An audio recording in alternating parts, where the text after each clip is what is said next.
Hello everyone, welcome back to my channel the knowledge club. आज हम देखेंगे कुछ ऐसे इंपॉर्टेंट क्वेश्चन जो ऑर्गेनाइजेशनल बिहेवियर आपका कोड 102 बीबीए फर्स्ट सेमेस्टर का कुछ इंपॉर्टेंट क्वेश्चन हो जाता है। तो चलिए हम शुरू करते हैं इस वीडियो को और देखते हैं कुछ ऐसे शॉर्ट क्वेश्चन और कुछ ऐसे लॉन्ग।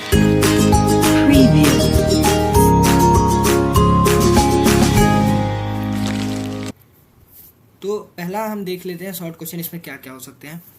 पहला ही क्वेश्चन आपका, जैसे मैंने प्रीवियस वीडियो में भी बताया, जहाँ पे मैंने फंडामेंटल ऑफ मैनेजमेंट से रिलेटेड कुछ क्वेश्चन को डिस्कस किया कि जो आपका टॉपिक होगा ना, जो आपका सब्जेक्ट होगा, जैसे ओबी आपका सब्जेक्ट है, तो ओबी के meaning, definition, nature, advantage, disadvantage, ये इतना ज़रूर पढ़ के जाइएगा। ये आपको 3 नंबर में भी देखने को मिल सकता है, 15 नंबर में भी देखने को मिल सकता है और 7.5 नंबर में भी तो ये ज़रूर पढ़ के जाइएगा। तो इसमें जैसे कि पहला क्वेश्चन ही आप देख रहे हैं, हो सकता है व्हाट डू अंडरस्टैंड बाई ओबी। ओबी क्या होता है, ओबी से आप क्या समझते हैं।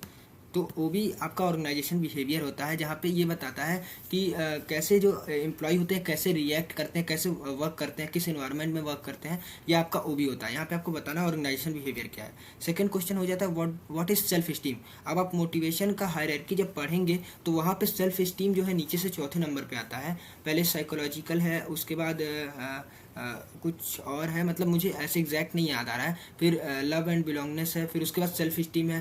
तो ये 5 स्टेप होता है, उसमें चौथे नंबर पे सेल्फ स्टीम आता है। तो ये चीज़ जरूर देख लीजिएगा और उसका डायग्राम भी देख लीजिएगा। बहुत ईजी डायग्राम होता है, बहुत आसानी से आपको याद हो जाएगा। फोर्थ क्वेश्चन हो जाता है डिफाइन परसेप्शन। परसेप्शन क्या होता है। परसेप्शन आपने मैं अगर एक एग्जांपल दूं तो आपने सुना होगा first impression is last impression, आपने ये सुना होगा। तो ये परसेप्शन का एक एरर होता है जिसको बोलते हैं hello effect. First impression is last impression मतलब कि आप किसी को देखते ही उसके बॉडी लैंग्वेज से या फिर उसने जो बोला पहली बार में आपने उसको क्या किया, जज किया, एक परसेप्शन बनाया कि ये इंसान ऐसा हो सकता है। तो परसेप्शन मतलब ओवरऑल आपका ओपिनियन हो सकता है कि आप किसी के बारे में क्या सोच रहे हैं या फिर उसके बारे में क्या राय दे रहा है। और कई बार परसेप्शन आपको डिसीजन मेकिंग में भी हेल्प करता है या फिर डिसीजन मेकिंग आपका जो है पूरी तरीके से गलत कर देता है। अगर आप एक इंसान के बारे में परसेप्शन कर रहे हैं तो वो ज़रूरी नहीं है कि 100% एक्यूरेट हो। नेक्स्ट क्वेश्चन आपका हो जाता है explain what is organisational effectiveness. Organisational effectiveness क्या होता है। तो ऑर्गेनाइजेशनल इफेक्टिवनेस बेसिकली वो हो सकता है कि कैसे आप अपने एम्प्लॉय को यूज़ कर रहे हैं और कैसे आप अपने मशीन को, कैसे लेबर को, ये सारी चीज़ें ऑर्गेनाइजेशनल इफेक्टिवनेस में आ जाती हैं। सिक्स्थ क्वेश्चन हो जाता है difference between group and team. देखिए ग्रुप एंड टीम में अगर एक बेसिक डिफरेंस की मैं बात करूं तो ग्रुप अपने इंडिविजुअल गोल के बारे में सोचता है और टीम जो है वो मतलब जो ओवरऑल ऑब्जेक्टिव होती है ना टीम की, उसके बारे में हर एक बंदा जो है उस ऑब्जेक्टिव के लिए काम करता है और ग्रुप में सब अपने इंडिविजुअल के लिए काम करते हैं। सेवंथ क्वेश्चन हो जाता है what is management of change. What is management of change, ये जो क्वेश्चन है आपका ये 3 नंबर में ही आ सकता है या 7.5 में, उससे ज़्यादा नहीं आएगा। एट्थ क्वेश्चन हो जाता है defined quality of work in OB. Quality of work क्या हो सकता है ओबी में। तो ये सारे जो क्वेश्चंस हैं इनको आप कॉपी पे जरूर लिखिएगा। जैसे आपने हेडिंग डाला question number 1 what do you understand by OB, आप गूगल पे गए या फिर कहीं वीडियो देख रहे हैं वहाँ गए, आप देखें कि ओबी होता क्या है, उसको अपनी लैंग्वेज में डिफाइन करिए। क्योंकि आपको पता है सीसीएस में आप एग्जैक्ट डेफिनेशन लिखने की कोई ज़रूरत नहीं है, आप अपने वर्ड्स में डिफाइन कर सकते हैं। अगर आगे चलें तो इसमें लॉन्ग क्वेश्चन कुछ हैं। अब 8 शॉर्ट क्वेश्चन थे, 8 लॉन्ग क्वेश्चन है। इसमें आपका पूरा सिलेबस कवर है और इसमें आपका जो है पूरा पेपर भी हो जाएगा, इसकी गारंटी है।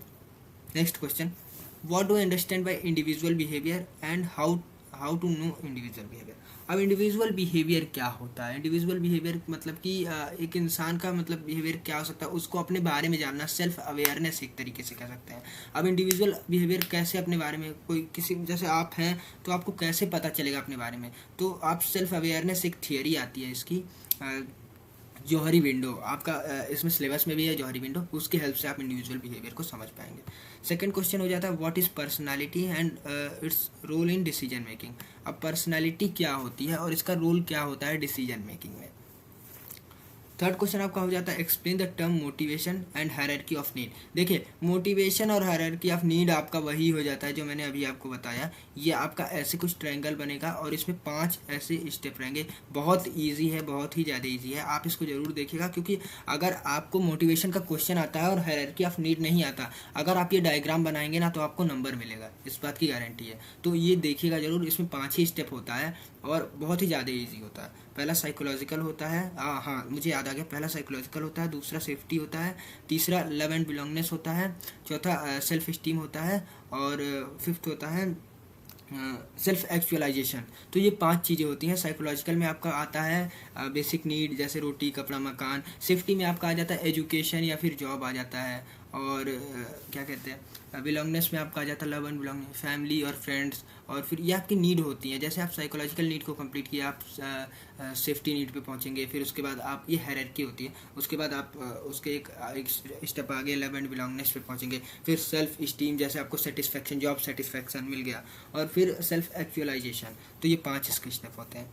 थर्ड क्वेश्चन आपका यही है। फिर फोर्थ क्वेश्चन हो जाता है explain leadership and it's theory and research side.